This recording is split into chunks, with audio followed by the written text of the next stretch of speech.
Pergunta: quem é filho de Abraão? É porque quem é filho de Abraão tem fé. E aí a gente tem que fazer uma conversa aqui, uma discussão sobre promessa. Quem acredita em promessa?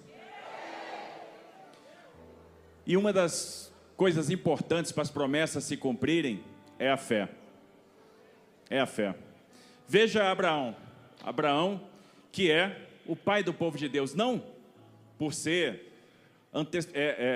por ter a garantia, por ser um antepassado biológico dos judeus, não por isso, mas por ter uma família de filhos espirituais. Uma família de filhos espirituais, gente que seguiu o que ele seguiu, que creu no que ele creu. Quem crê no que Abraão creu? Deus chegou e disse para Abraão que ia dar vida para um corpo mortal. E Deus deu vida para esse corpo mortal de Abraão? Deus cumpriu essa promessa? Cumpriu. Então Abraão é testemunha da promessa viva de Deus. E ao longo do tempo, nas Escrituras, a gente vai ver muitos exemplos, né? Muitas vezes que Deus revelou as suas intenções por meio de alianças. Deus fez aliança com Noé. Deus fez aliança com Abraão. Deus fez aliança com Moisés. E Deus fez uma aliança com a humanidade por meio de Jesus. A principal aliança, aquela que nos garante a salvação, aquela que nos garante a vida eterna. Deus fez uma aliança com o apóstolo Valdemiro. Deus fez uma aliança com ele. E quando Deus faz uma aliança, quando Deus revela a sua intenção, Ele declara que a sua presença o sustentará, que a sua presença promoverá o sucesso da missão. Sabe por quê? Porque Deus não abandona nenhum filho por fracasso. Apóstolo, a vida é difícil, né? O senhor é perseguido, o senhor sofre com injustiça, tem gente aqui que sofre com injustiça, mas Deus não entrega filho nenhum por fracasso. Deus é contigo. Deus é contigo. Porque a promessa de Deus não é uma visão de futuro. A promessa de Deus é uma autorização para a gente chegar em algum lugar onde a gente não chegaria sem Ele. E para a promessa se cumprir, nós precisamos de três coisinhas. Três coisas. Três coisas. Dependência. Por que dependência? Porque nós somos dependentes da graça. Nós somos dependentes da misericórdia. A gente não consegue as coisas pelo mérito. A minha mãe me ensinou isso.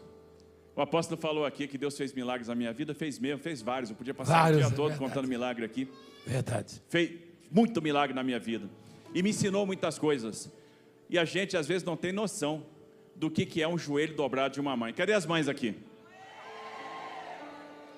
Nossa, tá cheio de mãe. Cadê as avós? Que é a mãe duas vezes. Tem bisavó aqui? É? Oi. Vou parar por aí. É, tá vendo? Vou parar por aí. Vou parar por aí. Minha mãe uma vez chegou para mim e disse assim: filho, tive um sonho. Sonhei que você ia entrar na Câmara dos Deputados. Aliás, comecei minha vida na Câmara na gestão do Eduardo. Mas ela disse assim: tive um sonho que você vai entrar na Câmara dos Deputados. Ele, tá certo, teve um sonho. Deus revelou isso para ela. Aí, tempos depois, abre o concurso para a Câmara dos Deputados. E ela diz: você tem que fazer esse concurso. Concurso de consultor legislativo. É duro ou não é, Eduardo? É duro? Com 2 vagas para o Brasil todo na minha área. E a minha mãe disse: filho, vai lá e se inscreve para fazer esse concurso. E na época, eu tinha uma função, era diretor do DENIT, eu trabalhava umas 12 horas por dia, não tinha tempo para estudar. Eu falei: mãe, olha só, eu não tenho como fazer esse concurso, eu não tenho como passar. Como é que eu vou passar num concurso desse? Não tenho condição. E ela falou: você vai fazer porque Deus vai te abençoar. Mas eu falei: mãe, como é que Deus vai me abençoar? Deus abençoa quem tem merecimento, Deus abençoa quem está estudando várias horas por dia, não é meu caso, eu não tenho como estudar. Ela virou para mim e disse assim: você não entende nada das coisas de Deus. Deus vai te abençoar, Deus vai te dar a graça, não pelo seu merecimento, porque a graça vem da misericórdia. A graça vem da misericórdia. A graça está presente aqui, não é? Não está presente aqui?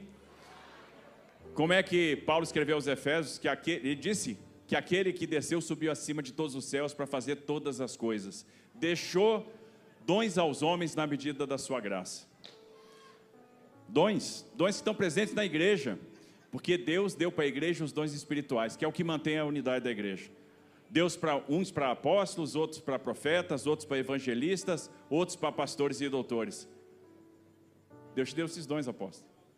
Deus deu esses dons para a igreja. Por isso que nessa igreja aqui, maravilhas estão sendo realizadas. Por isso que aqui a gente vê unção, a gente vê Espírito Santo. Se não tivesse unção, não tivesse Espírito Santo, não tinha cura.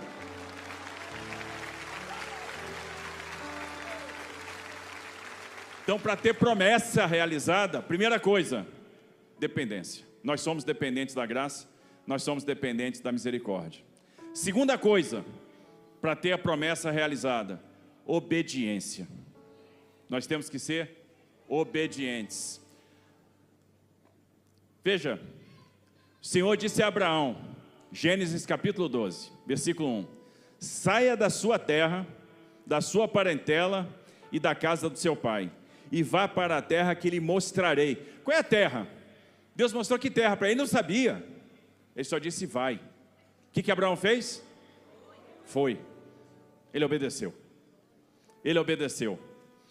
E Deus chegou e ainda disse o seguinte: olha, você vai ser engrandecido, reconhecido, sua família vai ser numerosa, por meio da sua descendência, todas as nações da terra serão abençoadas, reis descenderão deles. Ele vai ser reconhecido, ele vai ser abençoado, sua descendência vai ser numerosa. Mas Abraão vacilou? Lógico, todo mundo vacila. Ele teve angústia, mas o que Deus disse para Abraão? Gênesis 15: não tenha medo, Abraão, eu sou seu escudo e lhe darei uma grande recompensa. Eu sou seu escudo e lhe darei uma grande recompensa. Abraão queria um descendente, queria um herdeiro, e Deus deu esse herdeiro, e está lá em Gênesis 17, na verdade Sara, sua mulher, lhe dará um filho, e você o chamará de Isaque. E aí um aspecto interessante da promessa de Deus para Abraão, que é um aspecto interessante de todas as promessas de Deus. Ora, Deus prometeu a Abraão que a sua descendência ia ser numerosa. Como a descendência ia ser numerosa se a sua mulher era estéril? E aí, gente? E aí, igreja?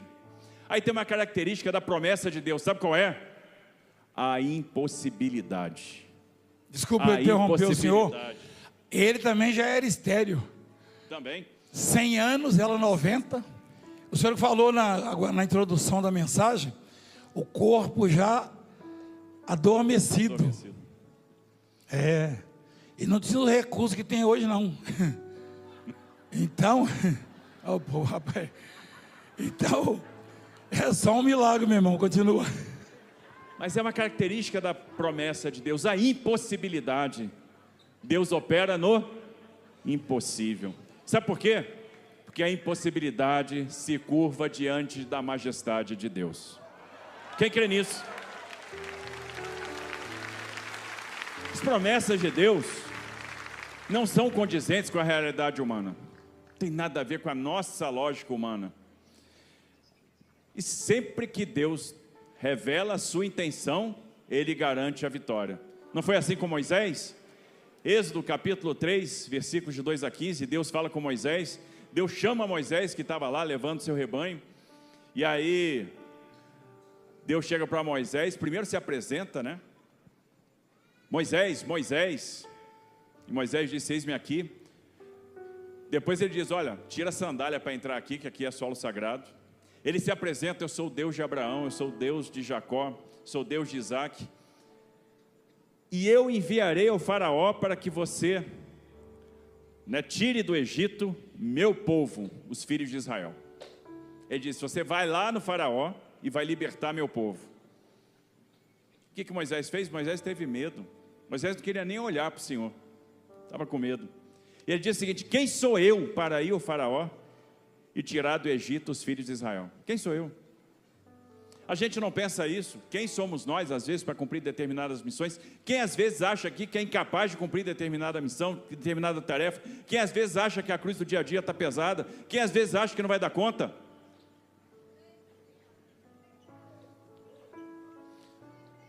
Aqui nós temos várias autoridades.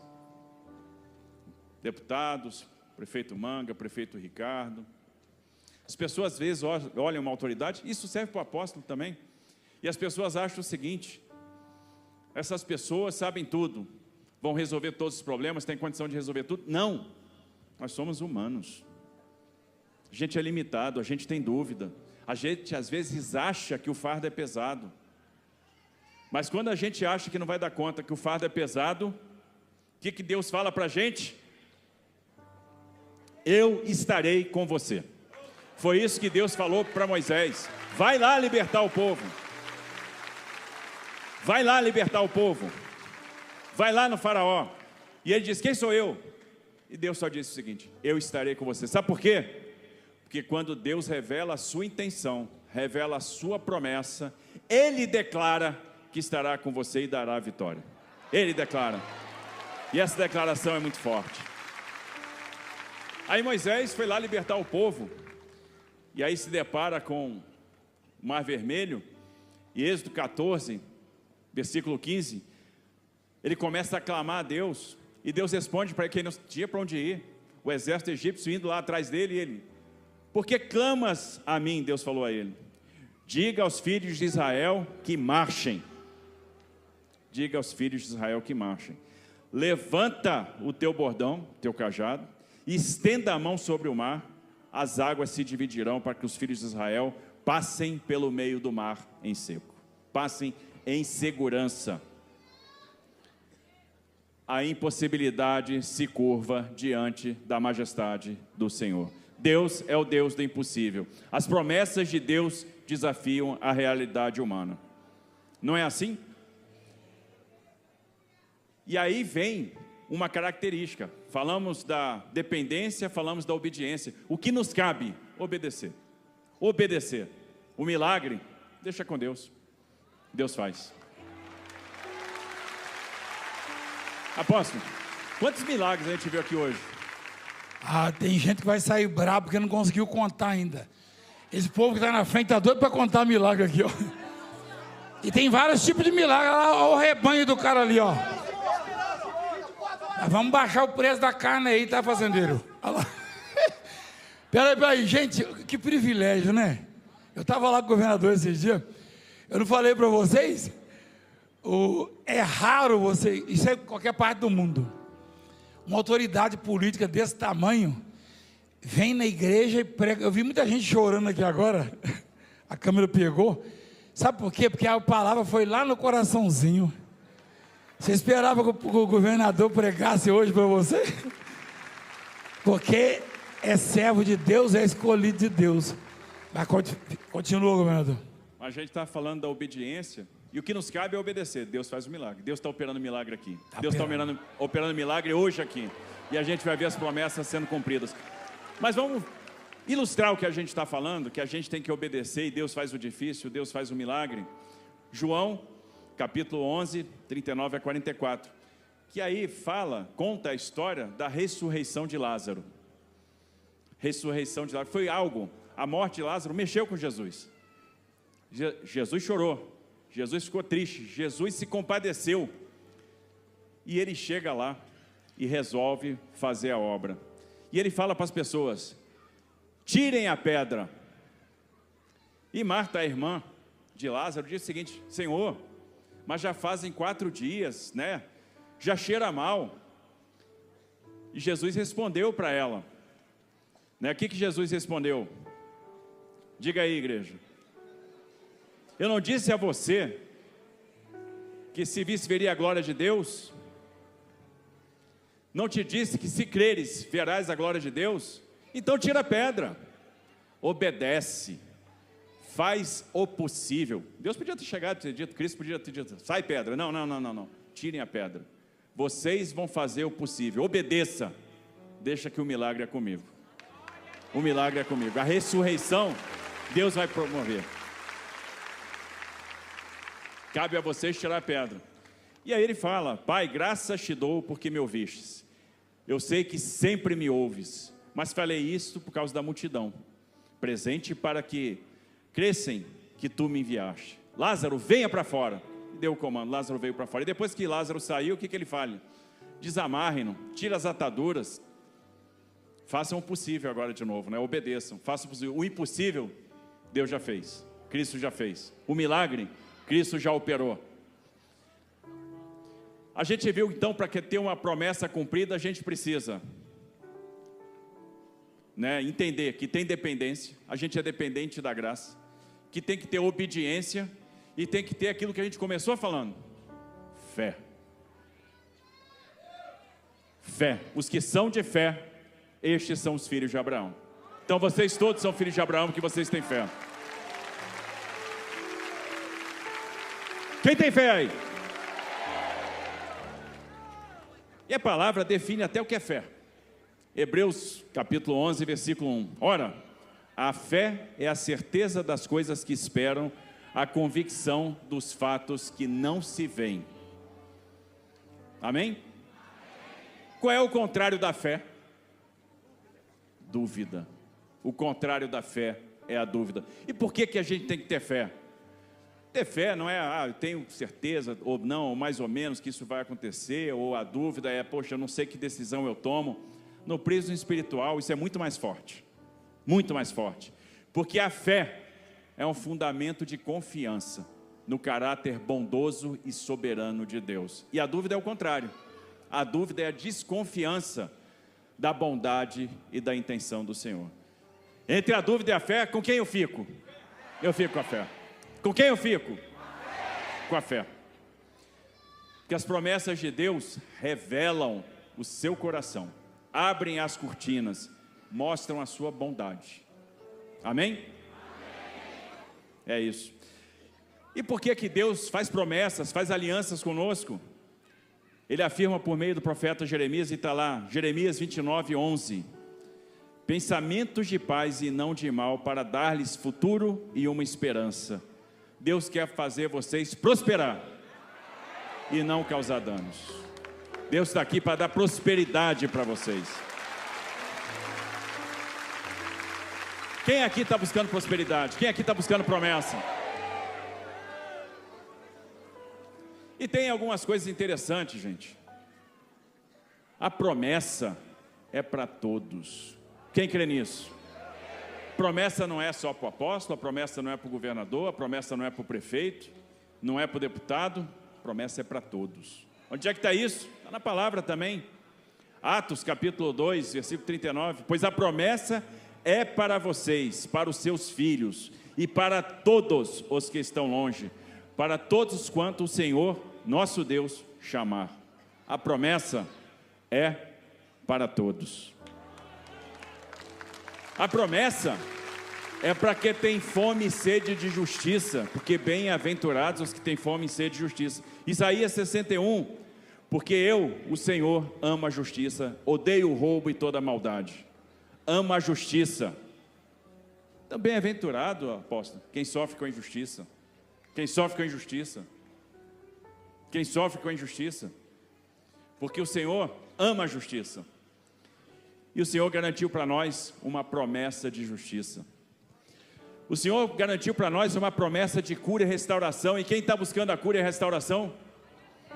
E a promessa está sendo realizada no dia de hoje. A promessa está sendo realizada pela imposição das mãos. A promessa está sendo realizada pelo Espírito Santo. Jeremias capítulo 30, versículo 17. Farei cicatrizar o seu ferimento e curarei suas feridas, declara o Senhor. Farei cicatrizar o seu ferimento e curarei as suas feridas. Porque a você, Sião, chamo de rejeitada, aquela por quem ninguém se importa. Eu farei cicatrizar o seu ferimento e curarei suas feridas. Quem precisa prosperar? Tem promessa também para a provisão das necessidades. Filipenses capítulo 4, versículo 19. O meu Deus suprirá todas as necessidades de vocês, de acordo com as suas gloriosas riquezas em Cristo Jesus. Quem quer vencer? Tem promessa de vitória. Provérbios 20, 22. Espere pelo Senhor e Ele dará a vitória. Agora tem uma promessa que é a mais importante de todas. A salvação. a promessa de vida eterna. Ai, como a gente vê isso no Novo Testamento. João 11, 25, 26. Disse-lhe Jesus: eu sou a ressurreição e a vida, e aquele que crê em mim, ainda que morra, viverá. E quem vive e crê em mim, não morrerá eternamente. Você crê nisso? Quem crê diz um amém bem forte. Essa é a principal promessa que ele nos faz. Está em João capítulo 2, versículo 25. Esta é a promessa que ele nos fez, a vida eterna. Essa é a promessa que ele nos fez, a vida eterna. E aí é o que Paulo escreve aos Romanos 12, 12. Alegre-se na esperança, sejam pacientes na tribulação e perseverem na oração. A gente tem que se alegrar na esperança. Quem se alegra na esperança? Por que a gente tem que se alegrar na esperança? Porque a esperança está em Cristo. Porque Ele nos manda para a vitória. E Ele nos deu a principal vitória. Qual é o principal medo do ser humano? A morte. Esse Cristo resolveu para nós na cruz. Esse Cristo resolveu para nós na cruz. E nós somos dignos, temos que ser dignos do sacrifício de Cristo na cruz. Não quer dizer que o caminho vai ser fácil. Vai ter tribulação, vai ter pedra no caminho, vai ter espinho, vai ter perseguição. É por isso que a gente tem que ser paciente na tribulação e perseverar na oração, porque a oração cria intimidade com o Senhor. A oração cria conexão com o Senhor. A oração nos traz o Espírito Santo. Tem cristão que ora pouco. Tem cristão que ora pouco. E aí a gente tem que orar. Tem que orar muito. Amém? Então, podem ter certeza que as promessas nas vidas de vocês serão realizadas. Porque Deus tem uma promessa para cada um de vocês. Uma promessa de cura, uma